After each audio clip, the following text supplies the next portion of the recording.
Very good morning scholars.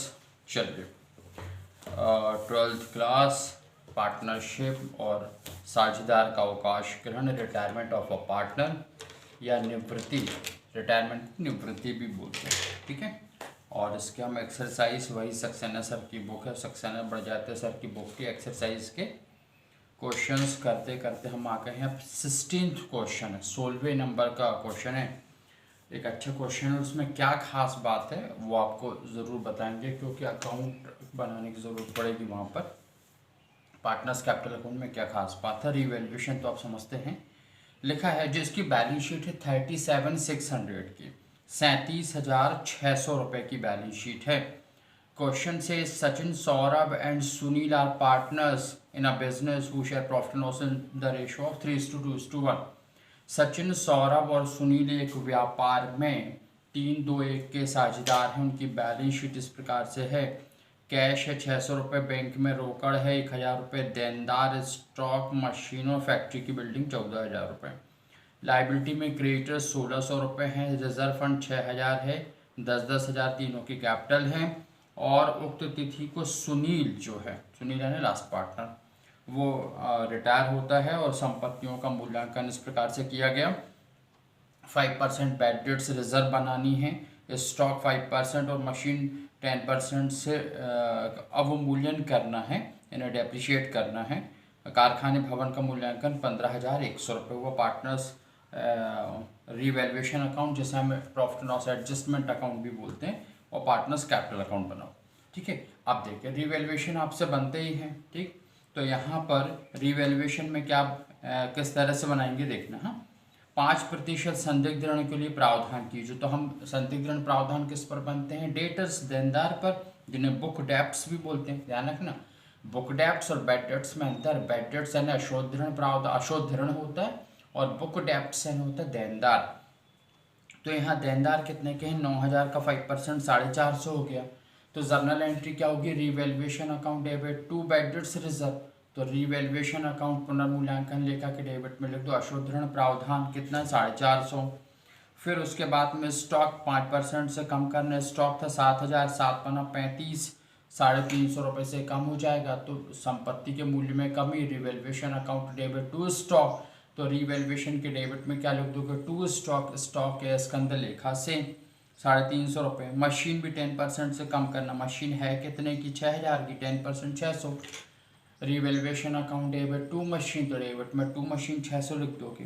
Building का मूल्यांकन 15,100 किया गया, बैलेंस शीट में 14,000 की दी है, तो ये 1,100 रुपये से वृद्धि होगी। तो क्या होगा, factory building account debit to revaluation, revaluation में बाय फैक्ट्री बिल्डिंग, ये सब काम आपने किए हैं प्रीवियस चैप्टर में।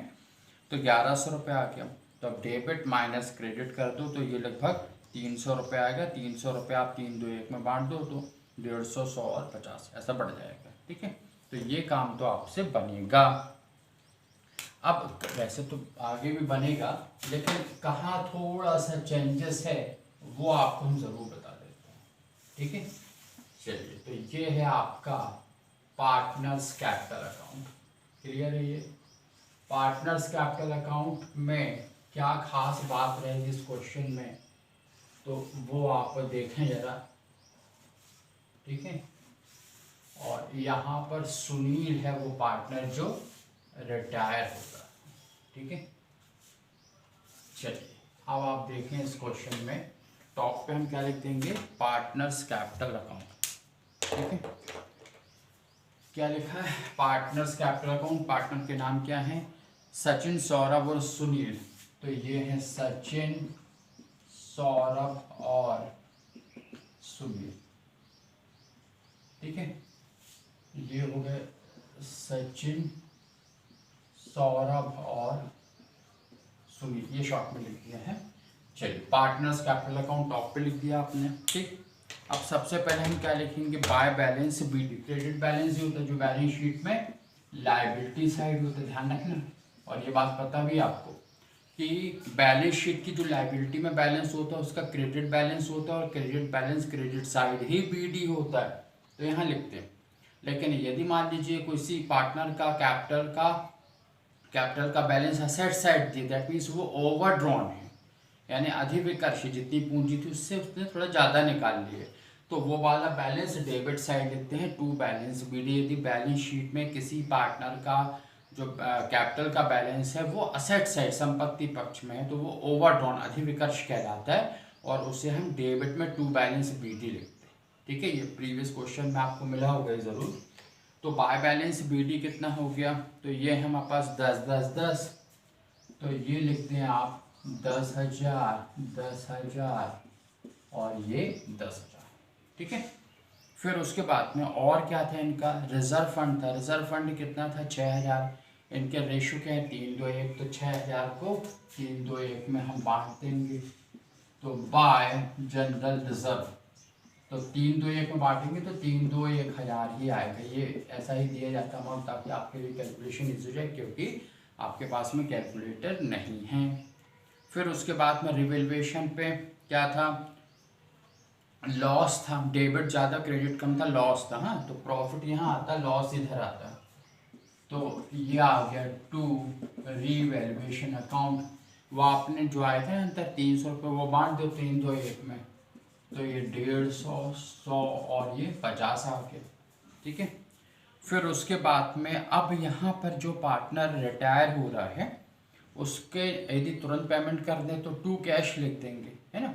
और यदि मान लीजिए अभी नहीं दे रहा, उसके नाम से लोन अकाउंट ओपन हो जाता है, तो यहाँ पेमेंट नहीं किया है तो ये आप क्या लिख दोगे, टू सुनील्स लोन अकाउंट।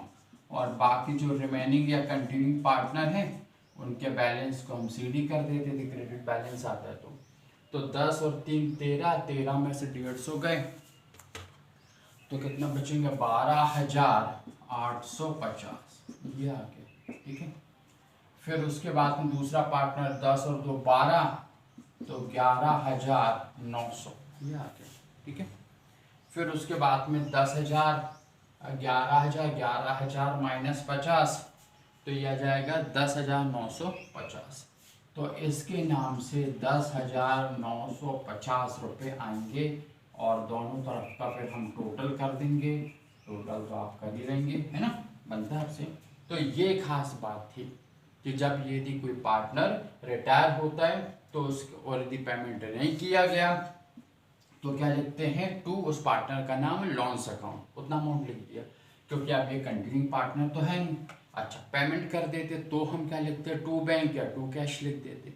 अच्छा, और अभी आगे आप पढ़ेंगे जब कोई साझेदार मृत हो जाता है, भाई बनी सी बात है कि अभी तो वो पार्टनर जीवित है जो रिटायर हुआ है, ठीक, तो वो ले जा सकता है। लेकिन यदि मान लीजिए कोई पार्टनर मृत हो गया, उसकी डेथ हो जाती है, तो फिर कौन लेके जाएगा, तो उसके जो सक्सेशन उत्तराधिकारी है, लीगल रिप्रेजेंटेटिव, उसके नाम से या एनुटी सस्पेंस अकाउंट खोला जाता है, वो हम करेंगे उस चैप्टर में।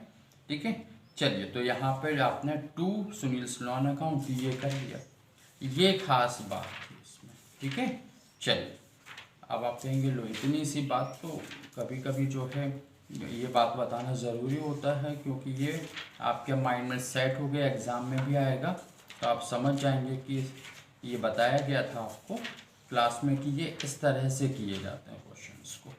ठीक है, चलिए, फिर एक और अच्छा क्वेश्चन है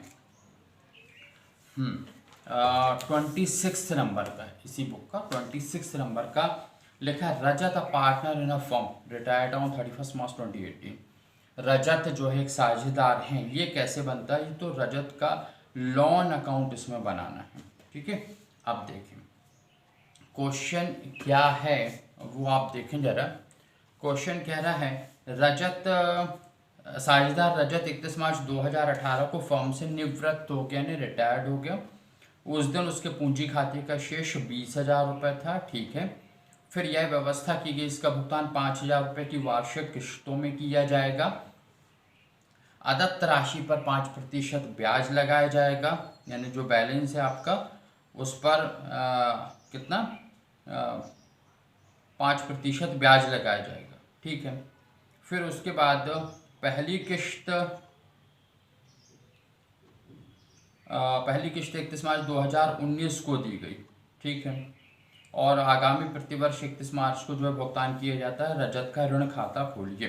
अच्छा, अभी आप बुक में इसकी जर्नल एंट्री भी देखेंगे तो कुछ इस तरह से बनता है। जो रिटायरिंग पार्टनर हैं, ठीक है, तो ऐसे बनने की एंट्री कुछ इस तरह से, retiring partners capital account debit to retiring partners loan account, ठीक है। ये पहली एंट्री, यानी रिटायर अवकाश ग्रहण करने वाले साझेदार का पूंजी लेखा डेबिट और अवकाश ग्रहण करने वाले साझेदार के ऋण लेखा से, शॉर्ट में आप उसको याद रख सकते हो कैपिटल टू लॉन, ठीक है ऐसा। दूसरा इंटरेस्ट टू लॉन, ठीक है, और फिर लोन टू बैंक।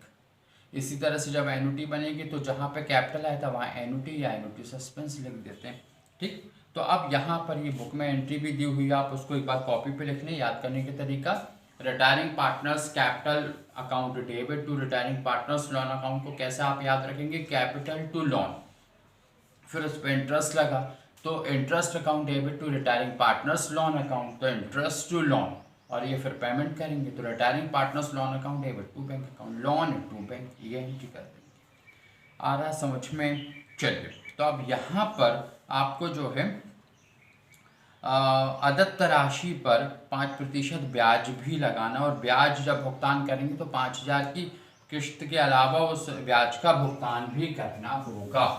अब ये कैसे करते हैं, इसका पेमेंट कैसे होगा, तो वो आप जो है उसके लिए एक लोन अकाउंट बनाएंगे। रिटायरिंग पार्टनर का नाम क्या है, रिटायरिंग पार्टनर का नाम है रजत, ठीक है।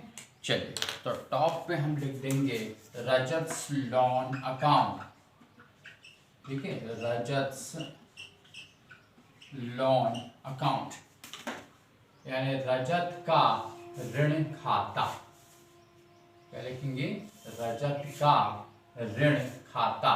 इस क्वेश्चन में आप देख पाएंगे कि इसमें डेट जो है वो आपके लिए खास रहेगी, इसलिए एक डेट का कॉलम आपको ज़रूर बनाना होगा। अभी तक हम लेज़र में डेट का कॉलम नहीं बनाते थे, ठीक है, क्योंकि इतनी रिक्वायरमेंट्स नहीं रहती थी, लेकिन इस क्वेश्चन में आपको डेट भी लिखनी है और डेट के हिसाब से कैलकुलेशन भी करना है, ठीक है। चलिए, तो कैसे करना है तो हम शुरू करते हैं। देखिए, सबसे पहले डेट है 2018 की अप्रैल 1, तो यहाँ क्रेडिट में आएगा 2018 की अप्रैल 1, ठीक है।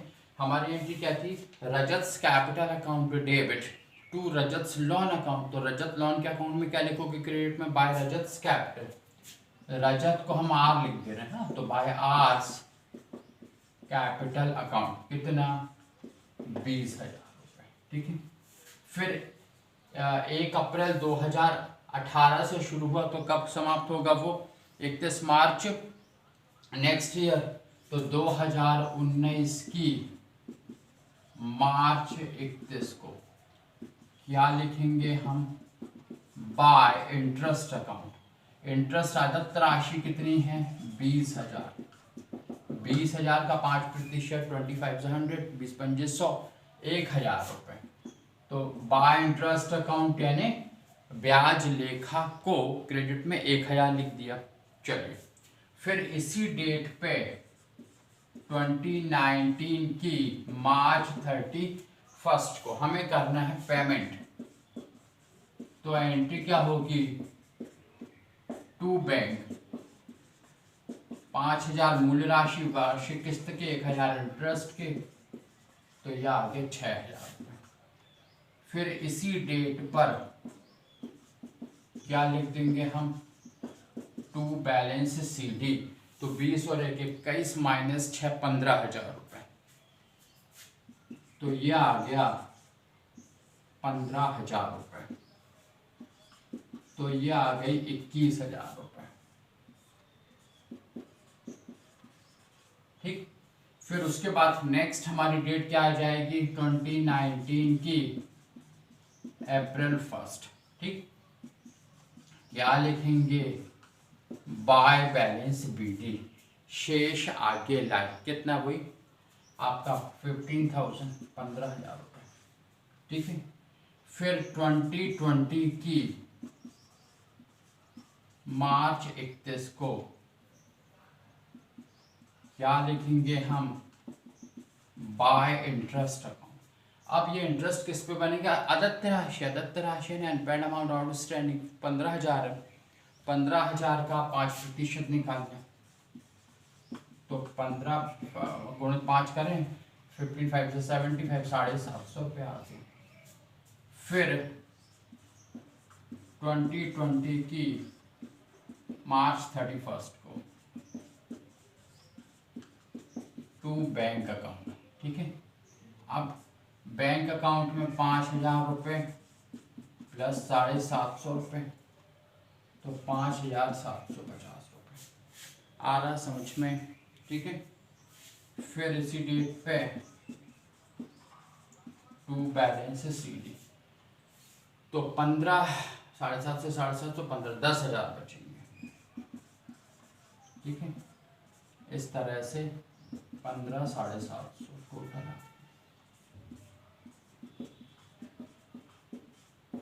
ठीक है। ऐसा ये 2 इयर्स का हुआ अभी। हाँ, इसी तरह से 3rd ईयर में भी आप करोगे, 4th ईयर में भी करोगे, लास्ट में ये 4 वर्ष का बनाना है तो लास्ट में पेमेंट कर दोगे। आरसन में फिर 3rd ईयर में क्या होगा, बाय बैलेंस BD 10,000 रुपये, फिर उस पर इंटरेस्ट आप निकाल लोगे, ठीक है। चलिए इसको भी आपको ये कहें तो वो और आगे भी बता दे रहे किस तरह से। देखो यहाँ तक की बात समझ में आ गई, ठीक। चलिए फिर उसके बाद में नेक्स्ट हम क्या करेंगे, ये आपको फटाफट बता देते कि किस तरह से। देखो चलिए इसको अब रब करके आपको डायरेक्ट लेजर पोस्टिंग करके बता देते कि क्या, विदाउट कॉलम भी अब आप समझ जाएंगे, ठीक है। फिर नेक्स्ट ईयर में आपके पास में बैलेंस कितना बचा, तो नेक्स्ट ईयर में बैलेंस बचा 10,000 रुपये, तो बाय बैलेंस BD कितना लिखोगे 10,000, फिर बाय इंटरेस्ट अकाउंट, तो ऐसे 10,000 अदत्त राशि 10,000 का 5% कितना हो जाएगा 500 रुपये, तो बाय इंटरेस्ट अकाउंट कितना जाएगा 500 रुपये, 10,000 का 5%। फिर क्या लिखोगे यहाँ पे टू बैंक अकाउंट, तो 5,000 प्लस 500 रुपये इंटरेस्ट के, तो हो गए 5500, 5,000 की किश्त है, ठीक है। अब 10,000 में से 5 और 500 से 500 एडजस्ट हो गया, तो टू बैलेंस CD कितना बचा 5,000 रुपये, 5 और 5 10, 500 ये आ गए और ये 10 500 ये, ठीक है।